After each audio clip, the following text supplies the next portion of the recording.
Why, hello, Internet, and welcome back to another video here.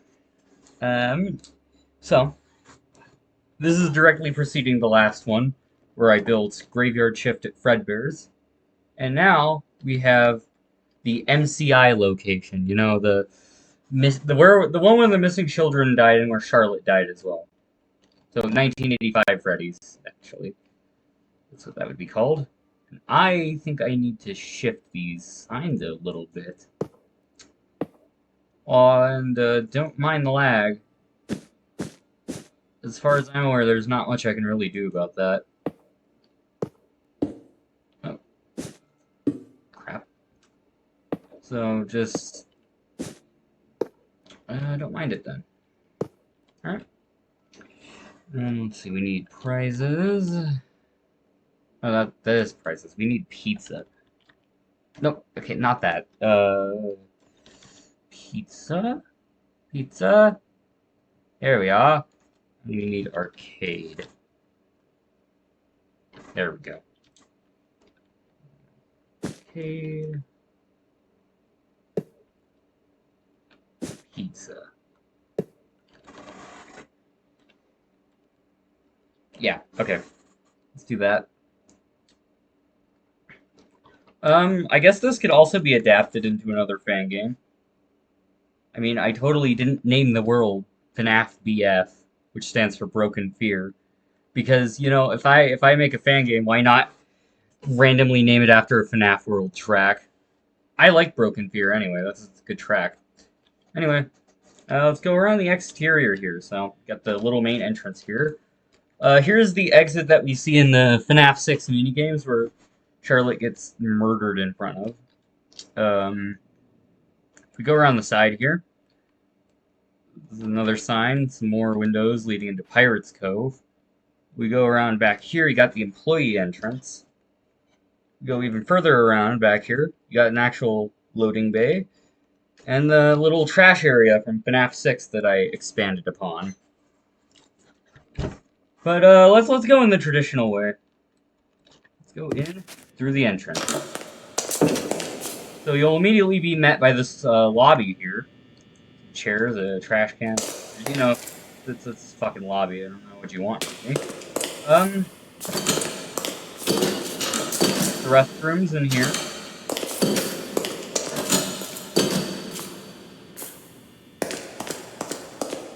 You got the arcade and prize counter. Prize counter right here. And you got the fire exit here for Charlotte to go out and die in front of. You got puppet. And they got a lot of prizes here. You better win on the games here. Not too terribly big in an arcade. Probably because of the ball pit here with Mr. Pit Bonnie here. Going in, you got the main dining area here. So, they got the main dining area with the gang here. Pirates Cove is just off to the side here.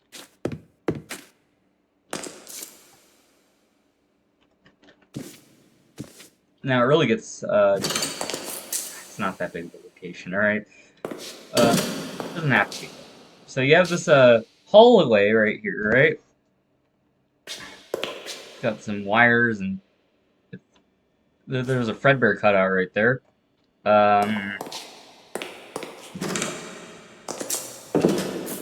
Here's a kitchen. I'm still not terribly good at modeling kitchens, but at least I tried to look for at a reference for this one. Tried. This is just a freezer.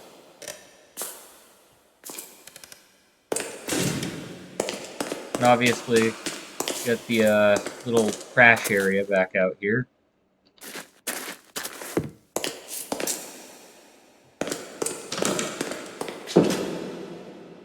This door, you got the security office. You might be saying, well, hey, this location shouldn't have cameras because William wouldn't have gotten away with the crime. And to that, I say, well, William also potentially could have deleted the footage or maybe tampered with it in some way, so nobody could really figure out it was ever him. Anyway, we continue down this hallway a bit. You actually have the loading bay here.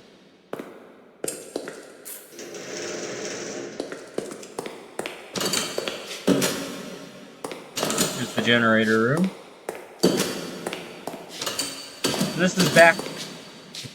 And this is backstage, right? Obviously, like in Fredbear's, you got this door that just leads to the show stage. You got parts and services right here, right? These are the suits that the children would be stuffed in, and coincidentally, I actually forgot the security camera in this room, but that lines up perfectly because there's no security footage of William actually stuffing them and killing them and all that other bullshit. But yeah, the actual servicing room back here, right? You got the tool rack, you got the animatronics in repair, you got the repair manuals, you got a little desk here so they can log stuff, I guess. Anyway, back here is what you consider to be the safe room. This is where they're keeping the spring lock suits and some other stuff from Fredbear's. As you can see, hindsight, I probably shouldn't have put that clock in an item frame. Oh well. Got the little control stations right here for the animatronics. Here's the little janitor's closet. And this is the employee's entrance.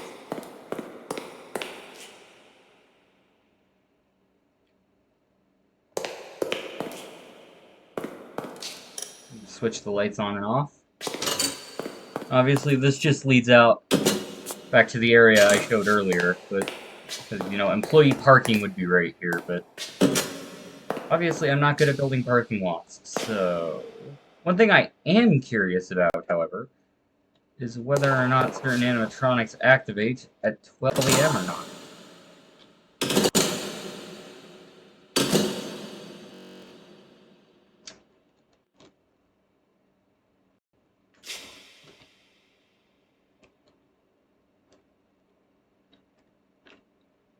Please excuse that. I'm trying not to talk during the lag spikes, or at least, you know, don't talk too much, because it lags out the voice, my voice, when I put it back into the editing software, which I find is pretty cool.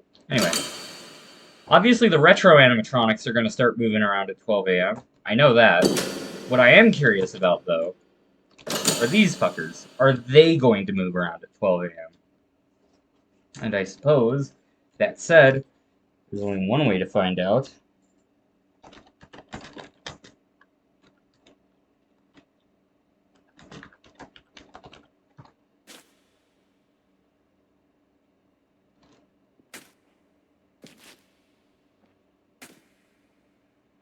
No, they don't.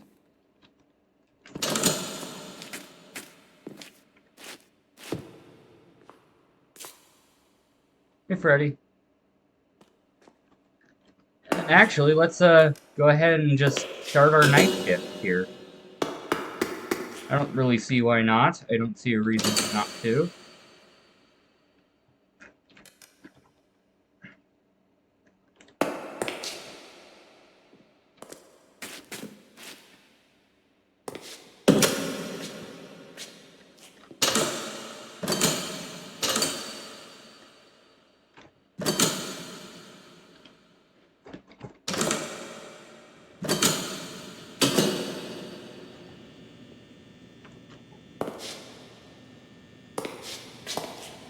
And we can actually clock in. I did not, however, put any security cameras into these. Or, I did not actually put any flashlights in these, so... whoops. I should probably do that. How many cameras are there? 1, 2, 3, 4, 5, 6, 7, 8, 9, 10. 10 cameras in total.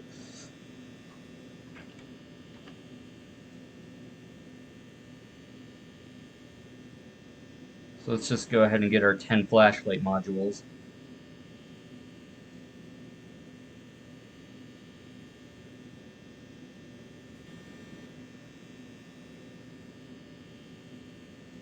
Okay, yeah.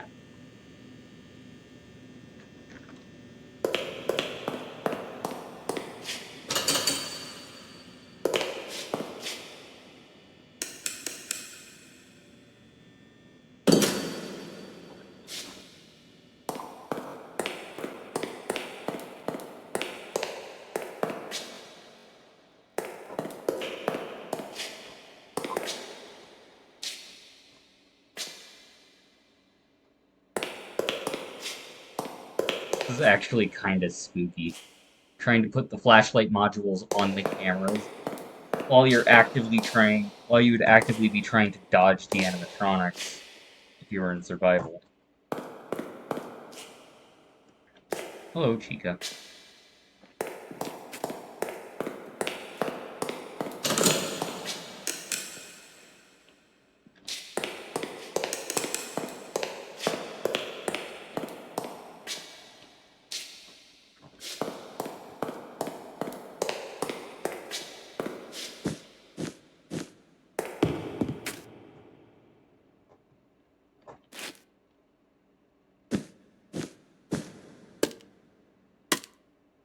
Only opening this up so Foxy can get back into his place when it becomes day.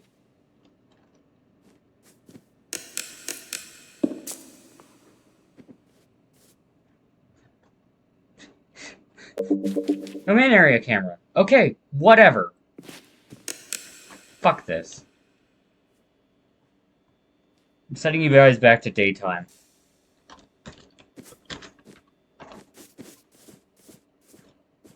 You are going to have some trouble.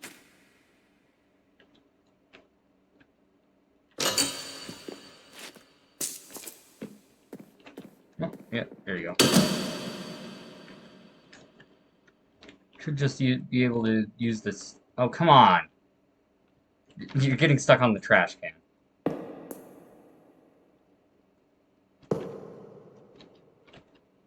You got stuck on the trash can.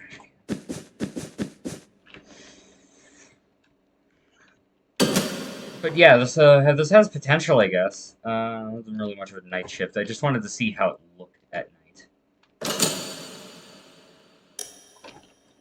To be completely honest, it looked pretty damn spooky, so... It'd probably be spooky-er if you're trying to do this in survival. You go in through the employee entrance, and the robots are already moving around.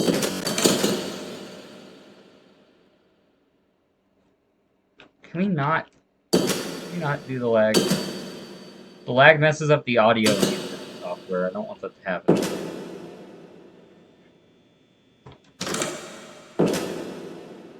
But yeah, that is essentially the MCI location. It's again not too terribly big, but it doesn't have to be. It doesn't have to be terribly big.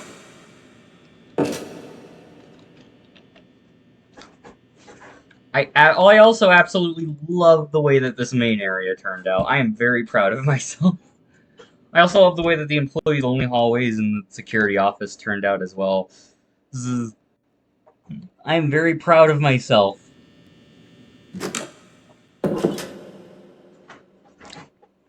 Of course, this is with the idea that this gets remodeled into FNAF 2 later. You might be asking, well, how the hell does that happen? There's not enough infrastructure in that building there to actually do that. And to that, I say, we use our imagination. And also, extensive remodeling's a bitch. So yes, I will probably rebuild FNAF 2 with this one in mind. Just to sort of keep continuity. Maybe I'll just do my own takes on the FNAF builds. I mean, I was doing that, right? With the other ones. But I wasn't building them in to the extent of, like, well, hey, it was originally this place before, but they remodeled it.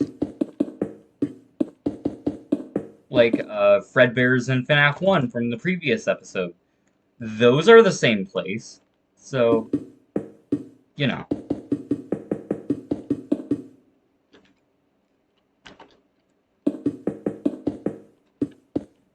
I could probably rebuild FNAF 1 in that, with that general idea in mind.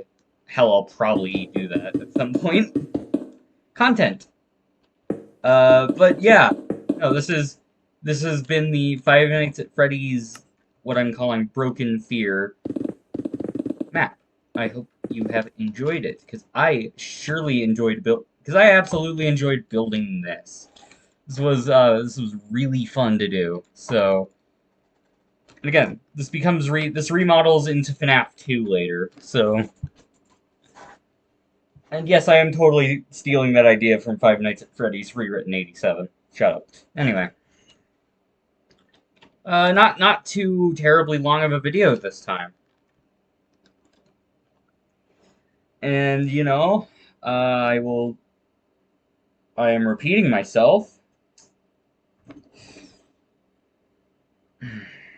Closing statements. Yes. I might repeat myself a few times in closing statements, but that's fine because it's closing statements. Anyway, I generally enjoyed this map a lot, actually. This was really, really fun to build. I, again, built this with the idea that this would become FNAF 2 later in mind.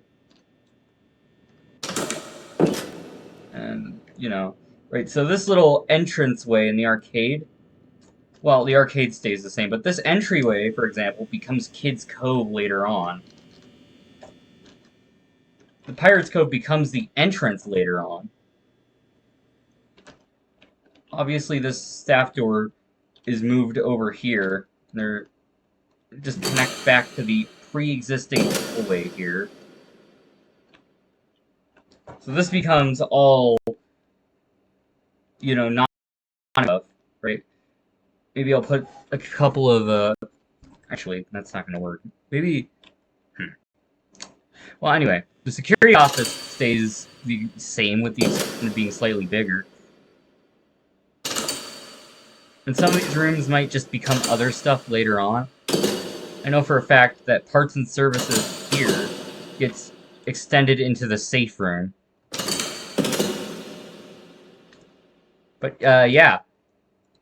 For now, though, this is basically pre-FNAF 2, FNAF 2. This is the 1985 Missing Children's Incident location. This is also where Charlotte died. I guess you could consider her a part of the MCI. I mean, I do. So, yeah.